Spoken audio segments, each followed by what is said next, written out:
Okay, Lena, Damian, eure beiden Charaktere, die nähern sich in der Serie ja ziemlich an, obwohl ich als Zuschauer die ganze Zeit denke, nein, nicht, die gehört doch zu Moritz. Wie ging es euch beim Drehbuchlesen? Seid ihr eher Team Dan oder Team Moritz?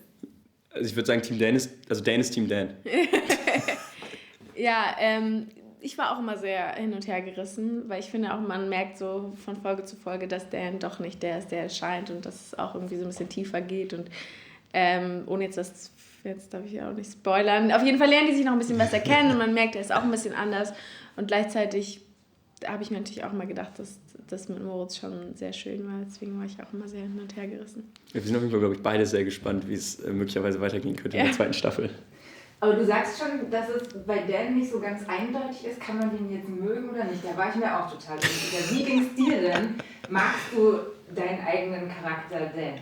Ich glaube, also für mich ist es immer eine Aufgabe, zum gewissen Teil auch meine Rolle mögen zu lernen. Also es ist auch, wie komme ich dahin, dass ich die Rolle verstehen kann und dass ich auch wirklich hinter jeder Entscheidung stehen kann und quasi verstehe, warum er so handelt. Und ich glaube, wenn man wirklich versteht, warum er so handelt und wo er herkommt, und das lernt man ja später ein bisschen kennen, auch in den Gesprächen, die er mit Lisa hat, was seine Backstory ist, ich glaube, dann wird er plötzlich sympathischer, weil man halt versteht, okay, der ist irgendwie auch ein Opfer seiner Situation, versucht das Beste daraus zu machen. Und ich glaube, das ist das Spannende, wirklich, dass man dann so einen dreidimensionalen Charakter hat.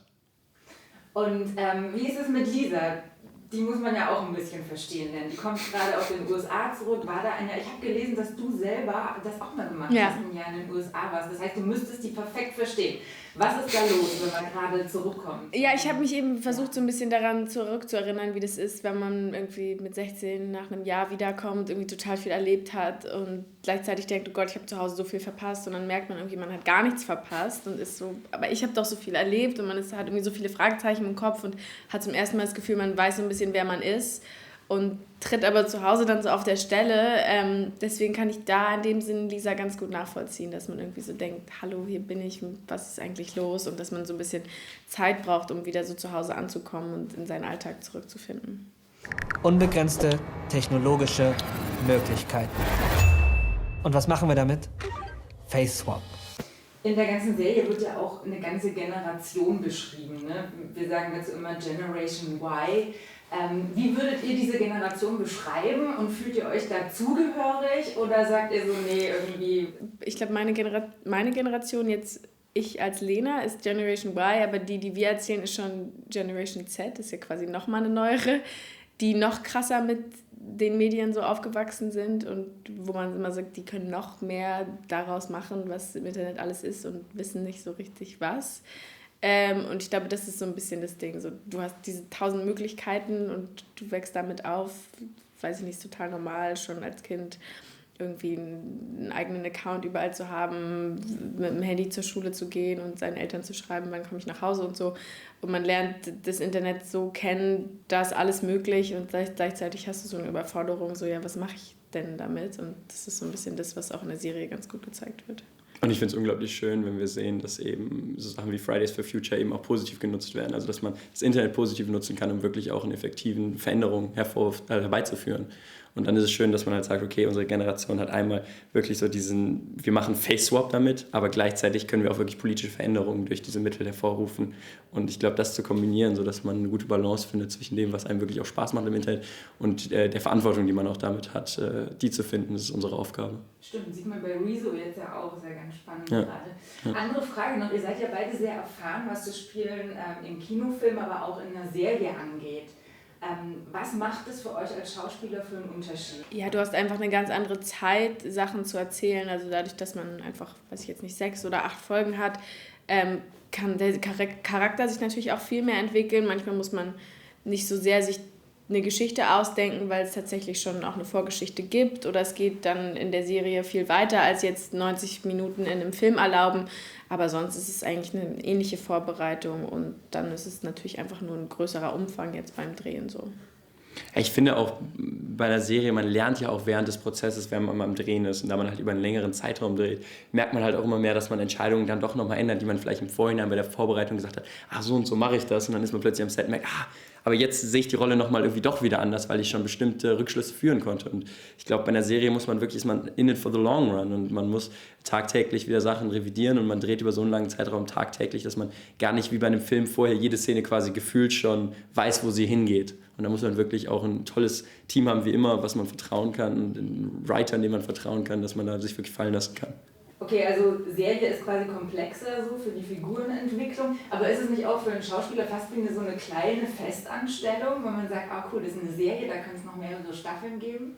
Ja, und es ist natürlich auch schön, wenn man dann irgendwie sich kennenlernt bei der ersten Staffel und natürlich so miteinander auch was entwickelt und dann es eben nicht so ist, ja, mal gucken, wann wir uns irgendwie wiedersehen, sondern wenn es so ein bisschen was gibt, okay, und da kann vielleicht noch was Neues draus entstehen und man sieht sich dann irgendwie, weiß ich nicht, 1,5 Jahre oder so noch mal wieder. Das ist natürlich cool und das weiß man bei einem Film nie oder es ist eher ungewöhnlich, dass es dann einen zweiten Teil gibt.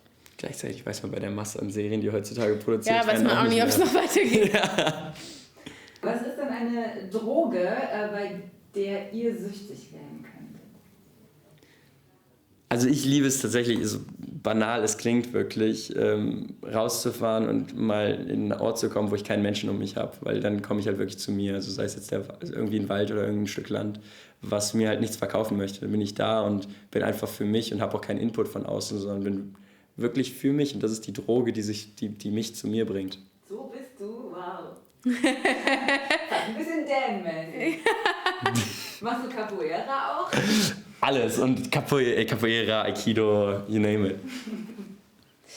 Ja, ich glaube, bei mir ist es so ein bisschen, also was heißt süchtig werden, ist schwierig, aber Glück und Zeit mit seinen Liebsten zu verbringen, ohne irgendwie jegliche Einflüsse von außen, was ja dann auch wieder darauf zurückkommt, was du gesagt hast. Also einfach komplett im Moment zu sein und mit wem immer man auch gerade ist, irgendwie Zeit zu verbringen, das ist irgendwie so das Schönste. Was mich interessiert, das Ganze beruht ja auf einer wahren Geschichte, nämlich Maximilian S., der ja scheinbar bei euch auch am Set war, was ich super spannend finde. Wie ging es euch? Habt ihr den miterlebt und stürmen dann alle auf den zu, wollen irgendwas wissen? Oder ist das auch strange, weil er ist ja ein Straftäter und sitzt gerade einfach 7 Jahre Haft ab? Ja, ich glaube, wir haben das so ein bisschen weniger mitbekommen. Ich wusste auch vorher von dem gar nichts, aber die Autoren haben sich natürlich viel damit beschäftigt und die Produzenten auch, weil es halt davon inspiriert ist. Aber bei uns geht es ja dann tatsächlich doch um was ganz anderes. Und dann hieß es irgendwann mal so am Set, so ja, der kommt übrigens auch heute, der hat Freigang und kommt aus Leipzig mit dem Zug nach Köln. So. Und ich habe gehört, ich war jetzt gestern nicht beim Screening, aber da war er wohl auch. Also ich glaube, der wurde dann einfach so ein bisschen mit einbezogen und der findet das auch sehr spannend. Aber tatsächlich erzählen wir ja nicht genau seine Geschichte, sodass man jetzt irgendwie sein Einverständnis bräuchte oder so. Wir erzählen wirklich lediglich seine Prämisse. Und davon gab es viele Beispiele, wie jemand halt wirklich einen Online-Drogenshop kreiert hat. Und das muss dann nicht auf ihm beruhen. Er hat es alleine gemacht. Das wäre, glaube ich, relativ langweilig, eine Netflix-Serie von jemandem in seinem Zimmer zu erzählen, wie der Drogen verkauft.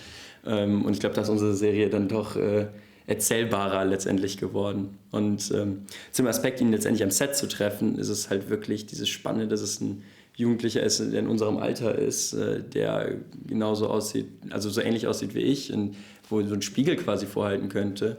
Und man trifft so einen total aufgeschlossenen, offenen Jugendlichen und hat die ganze Zeit im Hinterkopf, okay, dieser Mann hat etwas unglaublich Kriminelles geschaffen und wie fühlt man sich und was für eine Energie muss dahinter stecken. Ich glaube, das ist so sehr spannend zu lernen, halt, dass das, was wir sonst so als klassisch böse interpretieren würden, gar nicht so aussieht, sondern es sieht so aus wie du und ich.